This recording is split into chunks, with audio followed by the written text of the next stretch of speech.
So a little backstory real quick to preface this video. I have already seen Star Wars Episode 7 on Thursday. I saw the premiere, 7 o'clock showing. Then it came out on Friday. And now today is Saturday. So, you know, everybody's seen it, everybody's talking about it. And I am one of the very few people who, as of right now, I'm going to see it one more time. I'm going to give it one more, real go before I make any final decisions. But right now, as it stands, I'm one of the few people who would actually say that they didn't fully enjoy the new Star Wars movie, which is kind of a surprise considering, you've watched the Star Wars special, assuming you're on this channel because you watch my movie reviews and you've seen the Star Wars special, so you know with great detail that I do enjoy Star Wars. Part of me wants to like the new Star Wars because there were elements in it that I liked. I guess is what I can talk about right now, is the elements that I liked and the elements that I disliked. And then I can go see it again, and I can, concrete those elements, whether I liked them fully or I disliked them fully, and I can weigh the options between good and bad. Elements I liked. Characterization, good. Acting, good. The characters were believable. Finn, Rey, their interactions were totally, realistic. Their portrayal of, actual people was genuine and not like anything in either the prequels or really even into the original trilogy. I mean, later on, after Lucas stopped directing them, yeah, they got better, but there was still that little touch of Lucasism. I need to cash my paycheck. But what I was expecting from the new Star Wars was I don't know why I wanted it to be good. I wanted it to be a good movie, and I guess in all intentions, that's the thing. It was a decent film, albeit a little bit flawed. It was still a decent film. Well, okay. So since it's J.J. Abrams, I suppose I can take a step back and I can say, remember when the first Star Trek reboot came out? And how, everyone was like, wow, this is so exciting, this is so fun, this is so fresh. Yeah, it was a good movie. It was a fun space adventure movie. But then everyone was like, but it was also a really terrible Star Trek movie. Or at least I said that. I don't know if anyone else did, but I have always said that. Star Trek 2009 and then subsequently Star Trek Into Darkness were both terrible Star Trek movies. All of the Star Wars, the new Star Wars, is a hell of, the whole movie is better than all 3 prequels put together. But the problem, by the way, I'm going to probably have to say super duper duper duper spoilers. The problem with Episode 7 is that it's an entirely new, it's an entire retread of Episode 4. And subsequently Episode 6, because Episode 6 was basically a retread of Episode 4. Episode 7 is still a decent film. The problem is, it's they didn't do anything new. They didn't do anything interesting or exciting. They played it safe, and I think that's what makes me the most angry, is that they rode on nostalgia all the way to the bank, because a lot of the time, Han Solo and his characterization and everything, that the characters who interact with him, they're all just oh my god, it's Han Solo, the Han Solo, nostalgia, and I'm not saying, sometimes the characters literally say that, yeah, and then sometimes sometimes the movie just says that. Sometimes the movie's holy shit, Han fucking Solo is in our movie. Harrison Ford definitely gave a performance where he actually seemed like he gave a shit. I think that's the problem I have with, this whole fucking thing, is that it feels like they were making this movie because they had to make a new Star Wars movie, which is something I said don't do, which is something I thought they weren't going to do. I thought they were going to make a new Star Wars movie because they wanted to make a new Star Wars movie, because they wanted to tell a new story with a new plot, with new characters. And, they kind of did, and you could very clearly tell that they're going to in Episode 8, they set it up so that in Episode 8 it should hopefully be completely brand new material, but, Episode 7 was just, hey, We made Star Wars, we played it safe, we played it up for nostalgia, and that's all we did. That's all we had to do, and you went and saw it, and you liked it. I'm not that easily swayed. I need more substance to my film. Even Star Wars needs substance, otherwise it's not... Okay, I'm gonna calm down. I'm gonna go get something to eat, and then we're gonna go see the damn thing.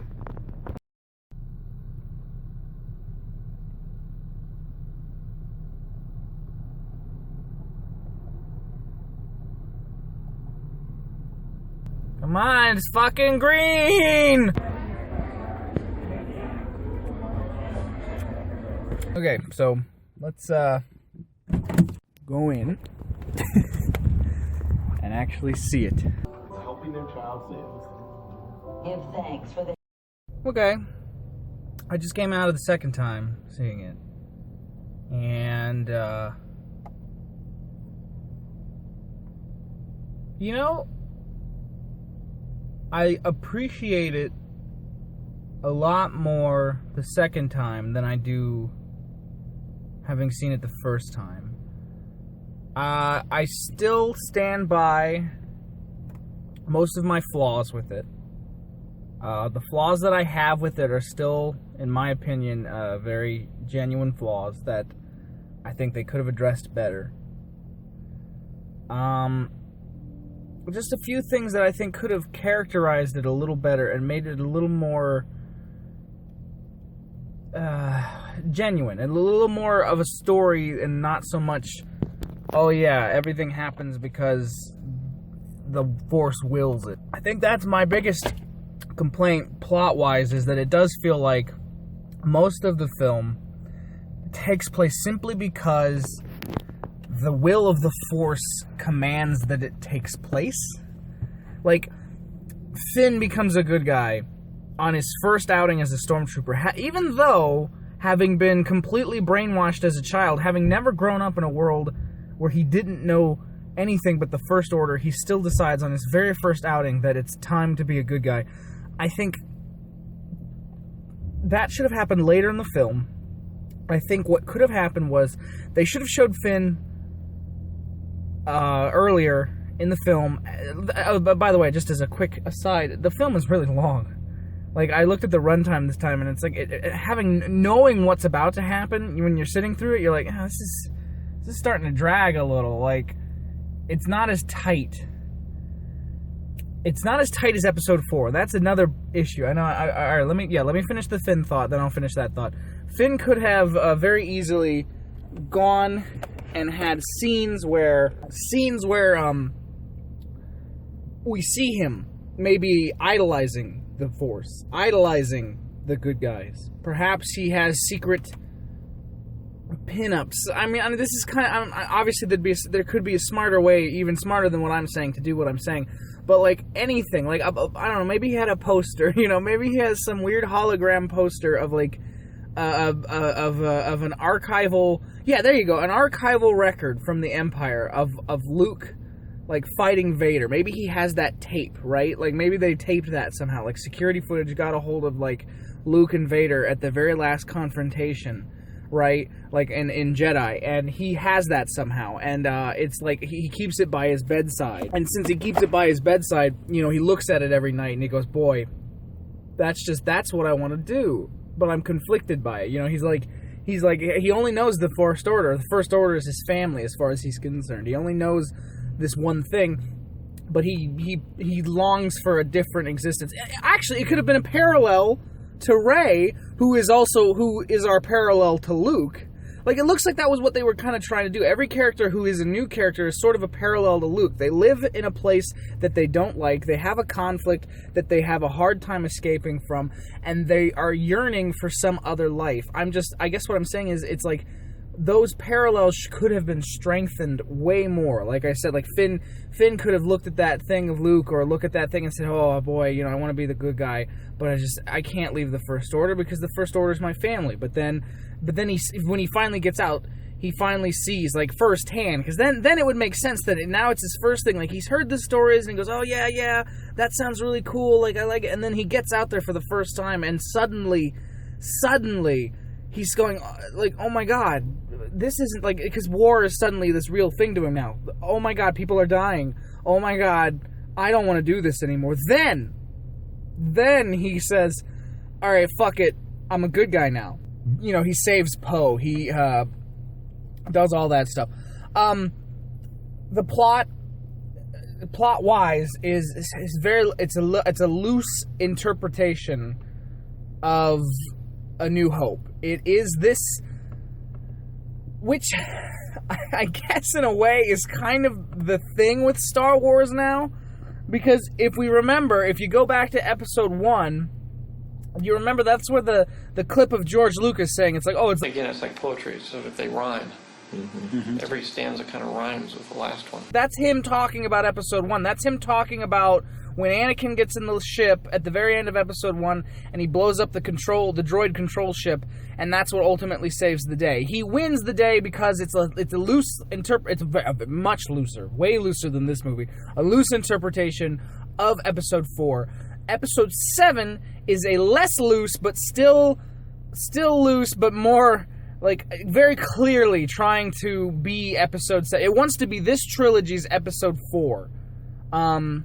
Which is fine, I guess, but I felt that the whole blowing up the Death Star again for a third time, because that's all Episode 6 really did. Episode 6 was like Lucas's first sort of movement towards that, like, poetry bullshit, because you can kind of tell that he's like, oh, I want a thematic bridge between New Hope and Jedi. I want them to feel like first act, middle act, second, or third act, you know, like, boop, hit the middle, then boop, like, see, they're, like, connected, like, it arcs, and I think that's what he was trying to do with why he made a second Death Star, which is fine, make a second Death Star. It didn't really work, but it kind of does, well, except, you know, those are the more boring parts of the film, so no, I guess it doesn't really work, because we've seen it before. So then that's my question, why do it a third time? Why bring back another Death Star? And I know it's Starkiller based now, I know, but even, that's the funny thing, Han Solo is like our running commentary, which I guess makes sense for Han Solo, so I guess I gotta give them credit for doing that, but like, Han Solo is the running commentary of all my concerns, like, so they show this little thing, like, Poe Dameron's like, somehow knows the exact sequence of buttons to bring up the archival hologram of the Death Star. I guess he just knows where that is. He pulls that out and he goes, look, you know, here's the Death Star, and then he pulls up the new information, he goes, whoa, this is the Starkiller base. And then Han, with just the deadpanniest Han Solo voice he can do, gotta give Harrison Ford some credit, he just goes, yeah, so what, it's bigger. You know, like, and that's what I'm saying in the theater. I'm like, okay, it's the Death Star, but it's bigger. Like, we get it. Like, it's almost, I know he's talking about it in a different context, but the rest of us, those of us sitting in the theater, are just like, okay, we get it, it's the Death Star, but it's bigger, move on. Like, we've done this story 3 times now, can we not do this? But we did it, and now I can't stop it. What else? Ham-fisted metaphors were kind of a problem. Rey, clearly Rey, by the way, if you didn't get it, Rey, her name is a ray of light. The whole thing is about light. Like the light side of the Force. The whole thing is a fucking metaphor for the light side of the Force, because Starkiller, I didn't actually kind of realize this the first time, but when I saw it the second time, Starkiller, when it finally implodes on itself, when they do finally beat it, it turns back into a star. All of the energy that it took from that other star turns back into a star, and since the metaphor was, as they were trying to fight it, as they're flying through, the metaphor is, I think Poe Dameron says it, he goes, we'll still have a chance so long as there's light. Like, he says something to that effect. I'm paraphrasing. So what he's saying, yeah, he's like, as long as the sun's still there, but it's also a metaphor for us in the audience to go, okay, so as long as there's the light side of the Force, no matter how much evil's in the universe, there will always be balance. Well, and it looks like they're going back to George Lucas's version of balance, which is not actually balance at all. If you need any more further explanation of that, see the ending to my episode 6 review, where I talk about what I mean when I say balance. The biggest issue I have with the metaphors themselves are the fact that they are so cheesily ham-fisted that, which I guess is fine because it's a Star Wars movie. You know, it's not like we're talking Shakespeare here. It's not like I'm saying this is someone's adaptation of something really important. Like, yes, this is just Star Wars, so fine. I will let that sort of thing slide. But it's just, and then the last thing I still don't like, despite any of the other, like, things that I think were, like, plot contrivances, which there were a lot of plot contrivances, but I will be willing to overlook them simply because, yes, this is a Star Wars movie, and, you know, it's not meant to be as serious as some other movies, so that's fine. All right, you can do that sometimes. It is okay to say, all right, I won't take it as seriously because this is a fantasy movie, because what we're supposed to be focusing on is the action, the emotion. Like, it's like Star Trek is about plot. Which I said, like I was saying earlier, like that's why I don't like the new Abrams films, Star Trek. Those aren't good Star Trek. They're good movies. They're just not good Star Trek movies. Star Wars is the opposite. Star Wars doesn't have to be a good movie so much as it just has to be a good Star Wars experience, which I guess I can say Star Wars Episode 7 is a good Star Wars experience. It is a decent Star Wars experience. But what holds it back is the fact that it's riding on nostalgia. I said it again, the fact that it's riding on nostalgia.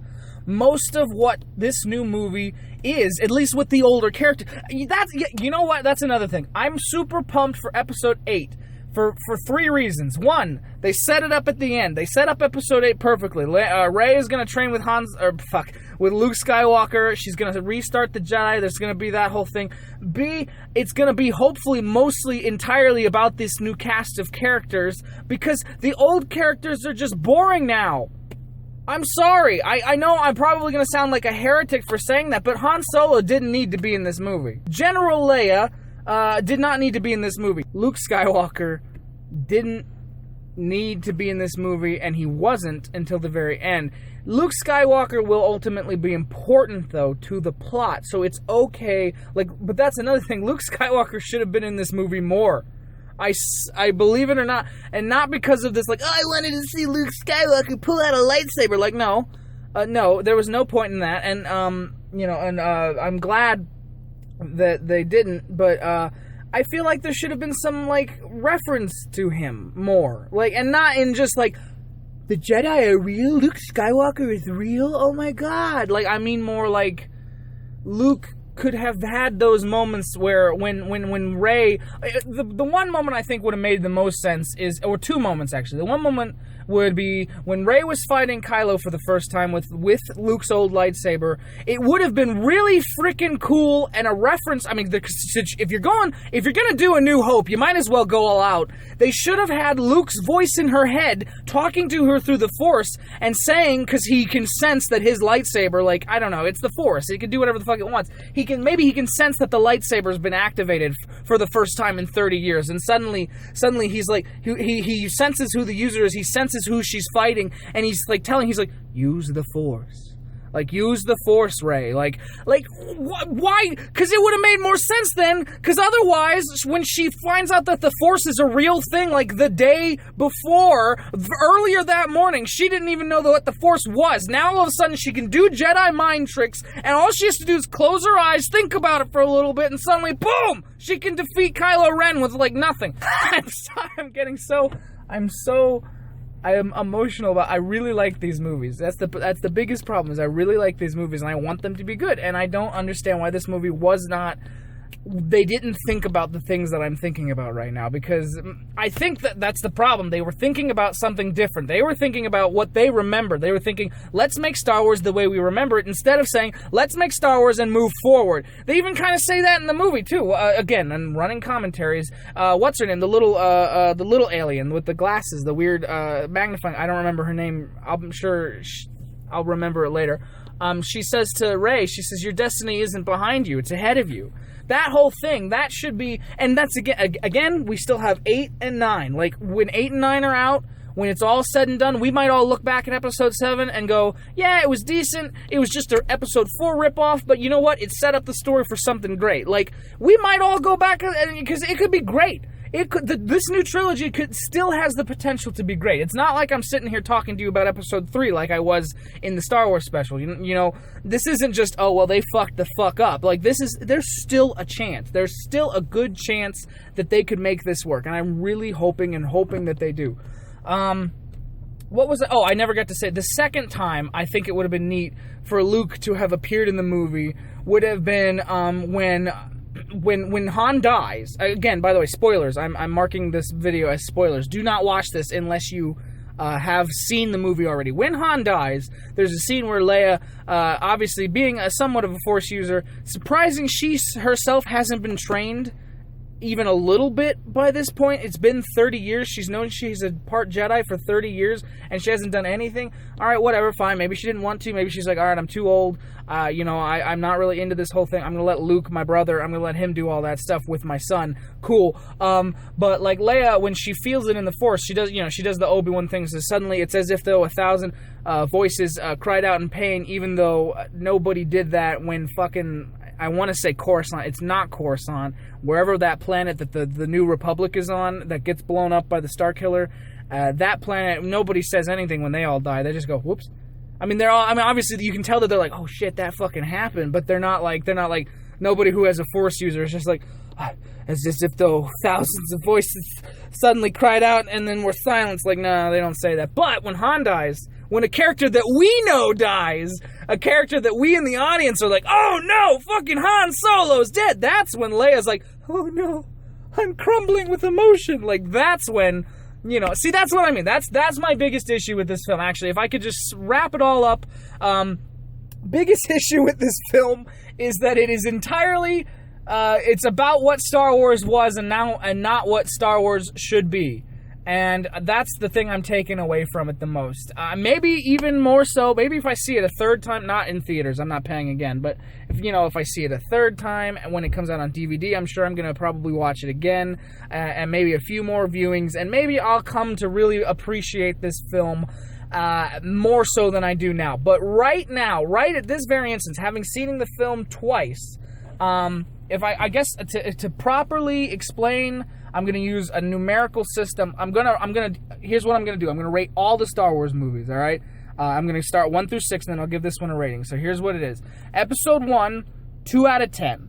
Piece of garbage. Episode 2, 2.5 out of 10. Still a piece of garbage. There were a little bit more to. Episode 3, 4 out of 10.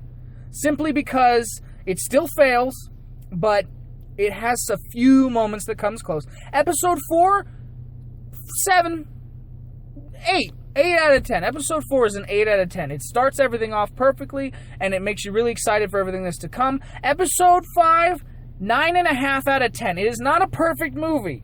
I know I say it is, but it's not actually a perfect movie. There are still some flaws within it, but it comes close to being a perfect movie. Episode 6, I'm going to say, is like a 6 out of 10. It's like just barely... there's a lot of the middle sections are just useless. The only thing that are really cool is getting Han Solo back, and at the very end is, the Luke versus Vader and the Emperor stuff. So that's like a 6.5, maybe a 7 on a good day. Episode 7, I'm going to give the same score as Episode 6. Episode 7 to me is a 6.5, 7 out of 10 on a good day, maybe. And the only reason I say that it is not is because, it might even come lower. It might even still be a 5 out of 10 on a really bad day. Like, when I first saw it, when I first walked out, I was probably giving it a 5 out of 10. Because to me, it was just middle of the road. It did some new things that were kind of neat, but at the same time, it had a lot of plot contrivances. It had a lot of nostalgia only and not plot stuff going on for it. A lot of this stuff, it was like, it just kind of like everything that could have made it a solid 10 out of 10 or 9 out of 10 held it back, pulled it back down to like a C average. It still passed. That's what I want you to understand. A 50% to me is average. I know that's not how the American grading scale works, but whatever. To me, it is still a passing movie. Even if I give it a 5 or a 6, it is still a passing movie. Remember that. Anything below 5, yes, but anything above 5 or above is still a passing movie. It's just not nearly as good as it could be. And I think I'm still on... I'm no longer on the fence. I think I'm now putting it at a solid 6. It's the same... To me, it's the same thing as Jedi, but instead of it being... here's some cool moments and the rest of it is just filler and boring and fucking Ewoks. To me, it's here's some cool moments, but the rest of it is just put in there for the people who've already seen Star Wars, and so that they can say to themselves, I recognize that imagery, I recognize that. It feels the way that, fucking George Lucas, it's because it rhymes. It's like poetry, because it rhymes. Maybe somehow that'll work. You know, that's the issue. That's episode 7 for me. I wanted to love it a lot more. I didn't love it as much as I could have. Here's hoping episode 8 is a lot better. With that being said, I am now putting the car in reverse. I am now leaving the theater, and I think I've accomplished what it was I wanted to accomplish today. Thank you for sitting through this rant. I know I'm going to edit it, but it still could very well be 20 minutes in length or more. But yeah. So let me know how you thought of the movie. I mean, I want to have. That's the thing. I want to have a lot of good discussions about this. I want more interaction, because everybody who's so far talked to it with me is just really just, they loved it. And if you do love it, tell me why you love it. I want to know why you thought it was the best movie ever, why you gave it a 10 out of 10 if you did, and do so in the comments or wherever, you know. Hell, fucking email me, Twitter, whatever. But so anyway, yeah, thanks for watching, and I guess to end this as cliche-ly as possible, may the Force be with you. I've enjoyed the past 6 months of the Star Wars special, and I'm glad that we all got to experience Episode 7 together. It's been a fun ride.